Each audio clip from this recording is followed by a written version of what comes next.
Flash column chromatography, a preparative purification technique using pressurized gas to drive the mobile phase through a column in order to separate chemical compounds from a mixture. Setup: column, silica gel, cotton, sand, powder funnel, airline adapter, your chosen solvent system or mobile phase, labeled test tubes and test tube rack, TLC materials, paper towel, TLC plates, capillary tube, wooden pencil, TLC chamber, tweezers, a test tube of your reaction mixture. This solution should be saved from your NMR tube, and a DCM vial for rinsing your capillary tube. Erlenmeyer flask, glass pipette, clamps. Getting ready to run a column. Before beginning a column, you must determine the best solvent system to purify your mixture. Mixtures of ethyl acetate, a more polar solvent, and hexanes, a more nonpolar solvent, are used. Use the literature procedure as a reference and confirm using TLC.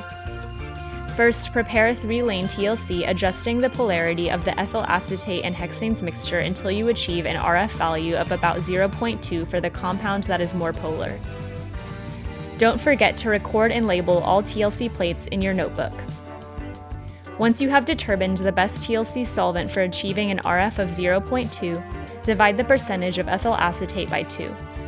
This will be the mobile phase you will use for the column. Prepare about 100 milliliters of this solvent system and store it in an Erlenmeyer flask covered with a yellow cap. First, gather all TLC supplies and glassware.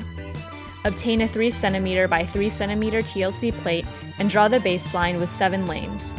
The first lane will be spotted with your reaction mixture, and each lane following will correspond with a test tube. Label the first lane RM and label the remaining lanes numerically. Fill a test tube rack with clean test tubes and label the first and the last test tube of each row with a Sharpie near the middle.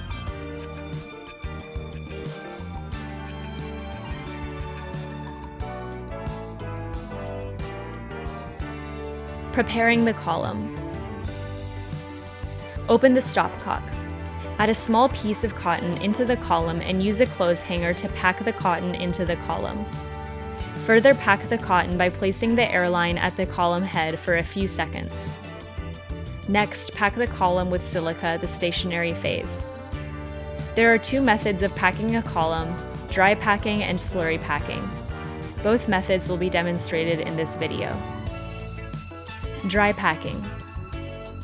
Clamp the column in the hood and add a layer of sand reaching the straight portion of the column. Close the stopcock. Now add about 7 inches of dry silica to the column with a powder funnel. Lightly tap the column until the silica settles to around 6 inches. This process should always be done in the hood. Relocate the column and clamp it to the grid at the bench. Carefully pour hexanes into your column by placing the edge of the hexanes container on the edge of the column head. Pour so that the solvent does not directly contact the silica. Instead, the solvent will line the inner glass of the column before filling the column. Pour enough hexanes to fill the reservoir of the column about halfway. Place an Erlenmeyer flask below the column, open the stopcock, and use an airline to force the hexanes down the column. Pack the silica until a uniform gel, no cracks or bubbles, is formed. Do not let the column run dry. Add more hexanes if necessary. Make sure the top of the silica gel is flat and there is no silica on the sides of your reservoir. Slurry packing. Clamp the column in the hood and add about 7 inches of dry silica to the column with a powder funnel. Empty the silica into an Erlenmeyer flask equipped with a powder funnel. Add a layer of sand reaching the straight portion of the column. Close the stopcock. Fill the column halfway with hexanes. Empty the hexanes to the Erlenmeyer flask filled with silica, pouring down the sides of the flask. Swirl the flask and quickly transfer the mixture back into the column. Quantitatively transfer.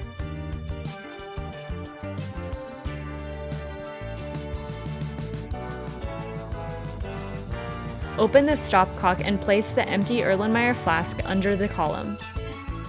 Force hexanes through the column using the airline until a uniform gel, no cracks or bubbles, is achieved. Again, do not let the column run dry.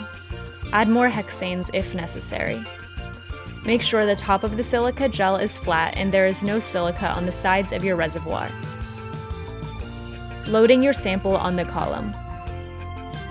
Clamp your column at a height where the test tube may be easily placed under the tap of the column using 2 clamps.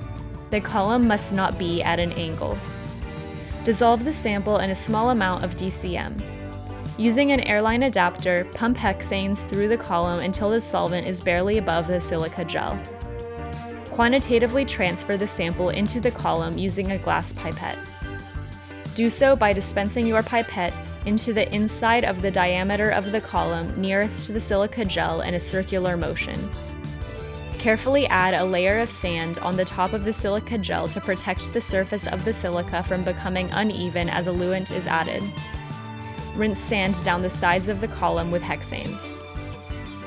Collecting fractions. Open the stopcock, hook up the airline, and gently dispense your solvent into the Erlenmeyer flask until the solvent line is in the middle of the sand above your silica. Fill your column with the solvent system or eluent, pouring down the sides of the glass as to not disturb the sand. Begin collecting fractions in test tubes. Never let the column run dry. Solvent should always be above the sand. Prepare more solvent system as needed. Keep the air pressure at a low, manageable rate. Hold onto the airline at the top of the column. The test tube is filled based on the purity of the mixture. The more pure the mixture, the more solvent is collected in the tube. Once a test tube is filled to the desired level, switch to the next test tube in your rack. Collect fractions in each test tube numerically. When switching test tubes, carefully remove the air pressure. After you have collected a number of fractions, use TLC to determine the contents of each tube. Spot each test tube fraction on its corresponding TLC lane and spot the reaction mixture in the first lane. You may spot fractions as other fractions are being collected or once you have completed a row. Visualize each plate using UV and a TLC stain as you run the column. Continue collecting fractions. The least polar compound in your reaction mixture will interact with the silica the least and will elute first. Therefore, it is expected that this compound will be the first compound visible on your TLC plate with the highest RF. Once all of your first compound elutes, meaning that you no longer see your first compound spot on the TLC plate, you can adjust the polarity of the solvent system if there is only one compound left to elute. Continue collecting fractions until the most polar compound is off of the column. Once TLC has indicated that all of the compounds have been collected, based on your reference TLC, the column is finished. Combine the fractions that contain only one spot of the same compound based on RF into a tiered round-bottom flask.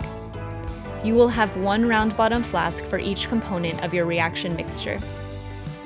Combine mixed fractions into a separate flask. Mixed fractions will need to be repurified. Evaporate the solvent and use NMR to determine the identity of each compound collected. Weigh the flask of your desired compound to determine the percent yield. This compound must be pure by NMR and TLC. Cleanup. Pump all solvent out of your column so that it is dry. Rinse your test tubes with acetone and place clean test tubes upside down in the rack to dry. Discard of used solvents in the appropriate waste containers. Dump the dry silica and sand into the labeled silica waste container in the hood. Wash the column with DI water and acetone. Do not use soap. Clean the rest of your glassware thoroughly.